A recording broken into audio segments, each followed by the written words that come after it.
Dios les bendiga y bienvenidos a Enamorándonos de la Palabra.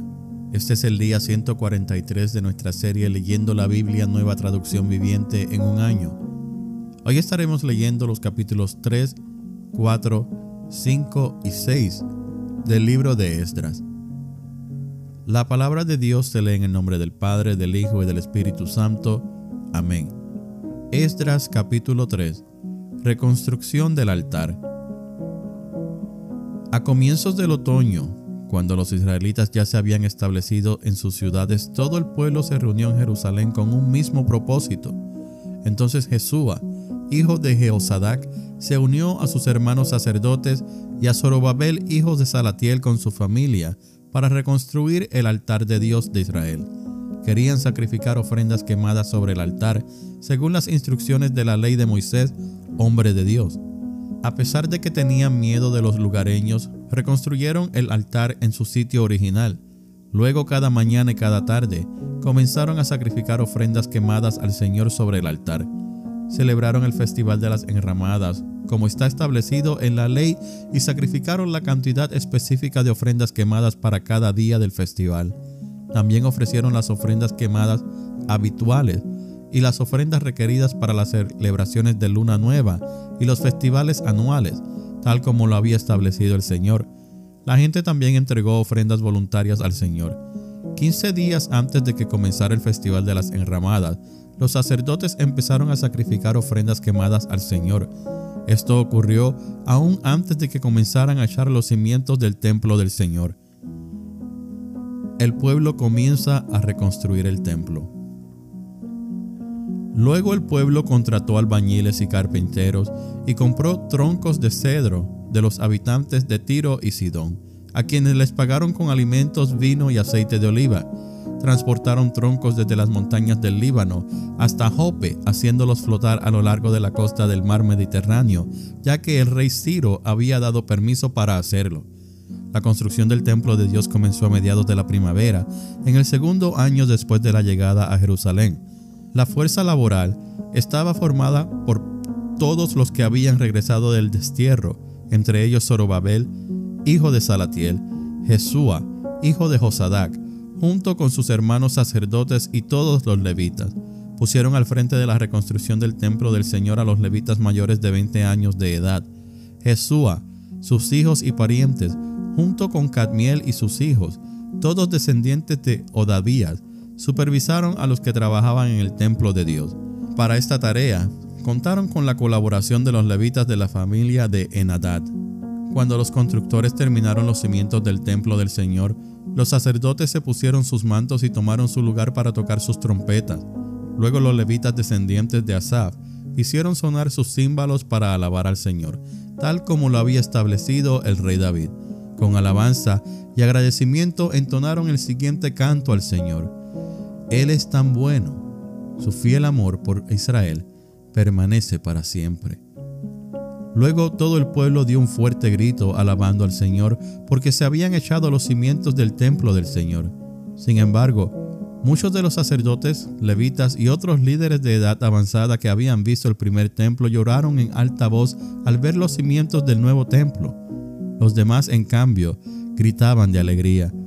Los gritos de alegría se mezclaron con el llanto y produjeron un clamor que podía oírse a gran distancia. Capítulo 4. Los enemigos se oponen a la reconstrucción. Cuando los enemigos de Judá y de Benjamín oyeron que los desterrados estaban reconstruyendo un templo al Señor, Dios de Israel, fueron a ver a Zorobabel y a los otros líderes y les dijeron: déjenos participar en la construcción junto con ustedes, porque nosotros también adoramos a su Dios. Le venimos haciendo sacrificios desde que el rey Esar-Adón de Asiria nos trajo a estas tierras. Zorobabel, Jesúa y los otros líderes de Israel respondieron: de ninguna manera pueden tomar parte en esta obra. Nosotros solo reconstruiremos el templo para el Señor Dios de Israel, tal como nos ordenó Ciro, rey de Persia. Entonces los habitantes del lugar intentaron desalentar e intimidar al pueblo de Judá para impedirle que siguiera trabajando. Sobornaron a algunos funcionarios para que actuaran en contra de ellos y frustraran sus planes. Esta situación continuó durante todo el reinado de Ciro, rey de Persia, y duró hasta que Darío subió al trono de Persia. más oposición durante el reinado de Jerjes y Artajerjes. Años más tarde, cuando Jerjes comenzó su reinado, los enemigos de Judá escribieron una carta con acusaciones contra el pueblo de Judá y de Jerusalén. Tiempo después, durante el reinado de Artajerjes, rey de Persia, los enemigos de Judá, dirigidos por Bislam, Mitridades, Tabeel, le enviaron una carta a Artajerjes escrita en arameo, que fue traducida al idioma del rey. El gobernador Rehum y Simsai, el secretario de la corte, escribieron la carta en la cual le contaban al rey Artajerjes acerca de la situación en Jerusalén. Saludaban al rey en nombre de todos sus colegas, los jueces y los dirigentes locales, el pueblo de Tarpel, los persas, los babilonios y los de Erech y Susa, es decir, Elam. También enviaron saludos de parte del resto del pueblo que el gran y noble Asurbanipal había deportado y reubicado en Samaria y en todas las tierras vecinas de la provincia situada al occidente del río Éufrates. La siguiente es una copia de la carta. Al rey Artajerjes de parte de sus leales súbditos de la provincia situada al occidente del río Éufrates. El rey debería saber que los judíos que llegaron a Jerusalén de Babilonia están reconstruyendo esa ciudad rebelde y malvada. Ya han echado los cimientos y pronto terminarán sus murallas. El rey también debería saber que si esa ciudad se reconstruye y se completan sus murallas, su reino se verá perjudicado, porque los judíos se negarán a pagar los tributos, los derechos aduaneros y los peajes correspondientes. Ya que nosotros somos leales súbditos de usted y no queremos que se deshonre al rey de esa manera, hemos enviado esta información a su majestad. Sugerimos que se investigue en los registros de sus antepasados, en los que descubrirá lo rebelde que fue esa ciudad en la antigüedad. De hecho, fue destruida a causa de su larga y conflictiva historia de rebelión contra los reyes y las naciones que la controlaban. Advertimos al rey, si esa ciudad se reconstruye y sus murallas se completan, su majestad perderá la provincia situada al occidente del río Éufrates. Entonces el rey Artajerjes envió la siguiente respuesta. Al gobernador Rehum, a Simsai, secretario de la corte, y a sus colegas de Samaria y de toda la provincia situada al occidente del río Éufrates. Saludos. La carta que me enviaron fue traducida y leída en mi presencia. Ordené que se investigara en los registros y efectivamente comprobé que Jerusalén ha sido un semillero de insurrección contra muchos reyes. De hecho, la rebelión y las revueltas son normales allí. Reyes poderosos han gobernado Jerusalén y toda la provincia al occidente del río Éufrates y han recibido tributos, derechos aduaneros y peajes. Por lo tanto, emitan órdenes para que esos hombres dejen de trabajar. Queda prohibido reconstruir esa ciudad, a menos que yo lo ordene expresamente. Sean diligentes y no descuiden este asunto, porque no debemos permitir que la situación perjudique los intereses del trono. Cuando Rehum, Simsai y sus colegas oyeron la lectura de esa carta del rey Artajerjes, se fueron deprisa hacia Jerusalén. Entonces, con una demostración de fuerza, obligaron a los judíos a abandonar la reconstrucción. Se reanuda la reconstrucción. Por lo tanto, se detuvo la obra del templo de Dios en Jerusalén y quedó suspendida hasta el segundo año del reinado de Darío, rey de Persia. Capítulo 5. En ese tiempo los profetas Ageo y Zacarías, hijo de Ido, profetizaron a los judíos que estaban en Judá y en Jerusalén. Hablaron en nombre del Dios de Israel, quien estaba sobre ellos. Zorobabel, hijo de Salatiel, y Jesúa, hijo de Jehosadac, respondieron y continuaron la reconstrucción del templo de Dios en Jerusalén. Los profetas de Dios estaban con ellos y los ayudaban. Sin embargo, Tatnai, el gobernador de la provincia situada al occidente del río Éufrates, y Setar-Boznai, junto con sus colegas, pronto llegaron a Jerusalén y preguntaron: ¿quién les dio permiso para reconstruir este templo y restaurar esta estructura? También pidieron los nombres de todos los varones que trabajaban en la construcción del templo. Pero como Dios cuidaba a su pueblo, no pudieron impedir que los líderes judíos siguieran construyendo hasta que se enviara un informe a Darío y él comunicara su decisión al respecto. Carta de Tatnai al rey Darío. La siguiente es una copia de la carta que el gobernador Tabnai Setar-Bosnai y los demás funcionarios de la provincia situada al occidente del río Éufrates le enviaron al rey Darío. Al rey Darío, saludos. El rey debería saber que fuimos al sitio donde se construye el templo del gran Dios, en la provincia de Judá.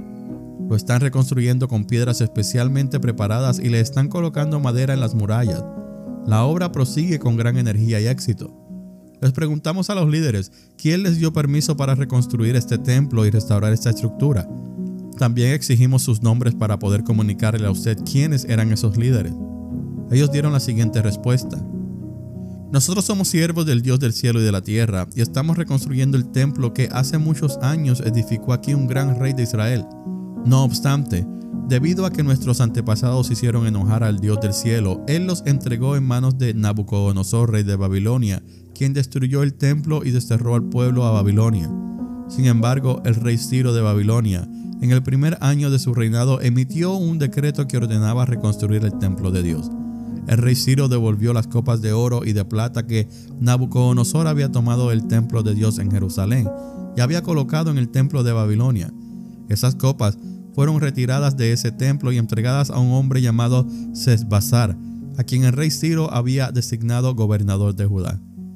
El rey le indicó que devolviera las copas a su lugar en Jerusalén y reconstruyera el templo de Dios en su sitio original. Así que ese tal Sesbassar llegó y echó los cimientos del templo de Dios en Jerusalén. Desde entonces, la gente ha estado trabajando en la reconstrucción, pero aún no está terminado. Por lo tanto, si al rey le place, solicitamos que se haga una investigación en los archivos reales de Babilonia, a fin de descubrir si es verdad que el rey Ciro emitió un decreto para la reconstrucción del templo de Dios en Jerusalén, y luego que el rey nos haga saber su decisión sobre este asunto. Capítulo 6. Darío aprueba la reconstrucción. Entonces el rey Darío dio órdenes para que se investigara en los archivos de Babilonia, los cuales estaban guardados en la tesorería. Sin embargo, fue en la fortaleza de Ecbatana, en la provincia de Media, donde se encontró un rollo que decía lo siguiente: Memorando. En el primer año del reinado del rey Ciro, se emitió un decreto en relación con el templo de Dios en Jerusalén, que se construya el templo con los cimientos originales en el sitio donde los judíos solían ofrecer sus sacrificios. Tendrá 27 metros de alto y 27 metros de ancho. A cada 3 hileras de piedras especialmente preparadas se les pondrá encima una capa de madera. Todos los gastos correrán por cuenta de la tesorería real. Además, las copas de oro y de plata que Nabucodonosor tomó del templo de Dios en Jerusalén y llevó a Babilonia serán devueltas a Jerusalén y colocadas nuevamente en el lugar que corresponden, que sean devueltas al templo de Dios. Entonces el rey Darío envió el siguiente mensaje.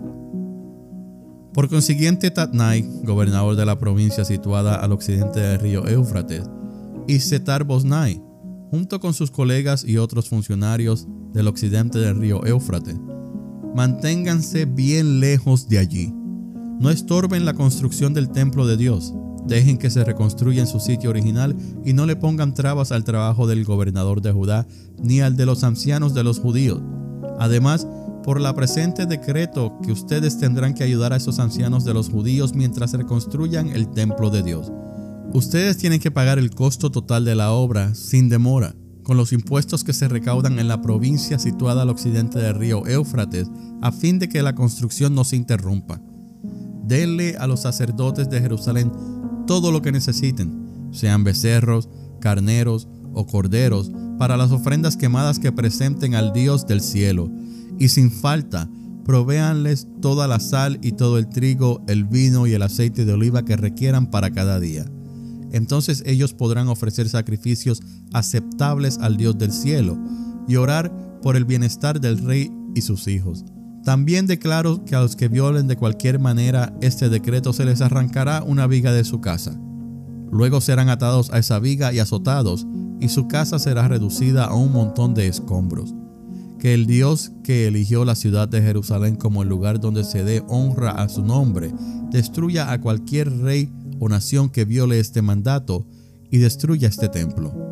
Yo, Darío, he emitido el presente decreto, que se obedezca al pie de la letra. Dedicación del templo. Tatnai, gobernador de la provincia situada al occidente del río Éufrates, y Setar-Boznai junto con sus colegas acataron enseguida el mandato del rey Darío.